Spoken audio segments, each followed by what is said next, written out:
Details are surfacing about that superhuman force that took down Bin Laden. The Navy SEALs known as Team 6, a force so elite you cannot apply to join their ranks. You are just silently recruited. These men who say they are trained to move in when others flee. And tonight, Chris Cuomo is here. He knows a lot about their world. Chris. You know, Diane, as impressive as the details of the Bin Laden operation are, you really start to appreciate how special these SEALs are when you learn that taking out Bin Laden was just another day at the office. The dogs of war were finally turned loose to do what they were designed to do. Designed to be the best anywhere doing anything, whether sea, air, or land. That's what SEAL stands for. It's a self-contained unit that can go any place in the world and literally do nothing but kick ass. A superhero has nothing on these guys. Recruits are trained to swim 350 feet underwater with their hands and feet bound. They're taught to survive in Arctic conditions, even submerging in freezing water. They also have to endure exposure to tear gas. Only men ranging in age from 26 to 33 try out to become one of the 2,500 SEALs. Training takes 2 years. 75% don't make it through.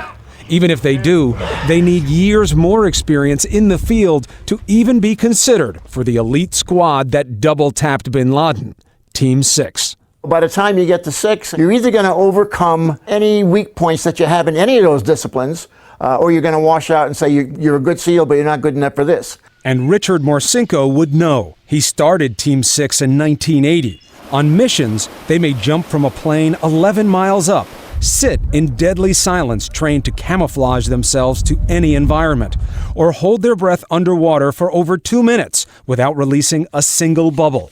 The only thing missing seems to be the ability to leap a building in a single bound.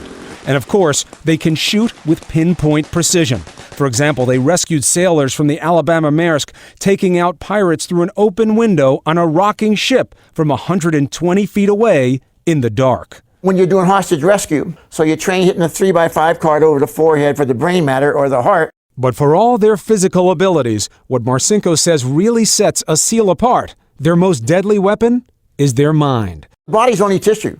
The brain controls it, and the brain will push them beyond what you and I and normal people think the body can take.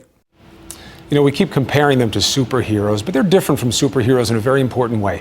They're subtle. They're known for their reserved, unassuming nature, so that they carry out missions with calm. Now, Diane, why? Well, one big reason is that so the enemy does not know what it's up against until it's too late.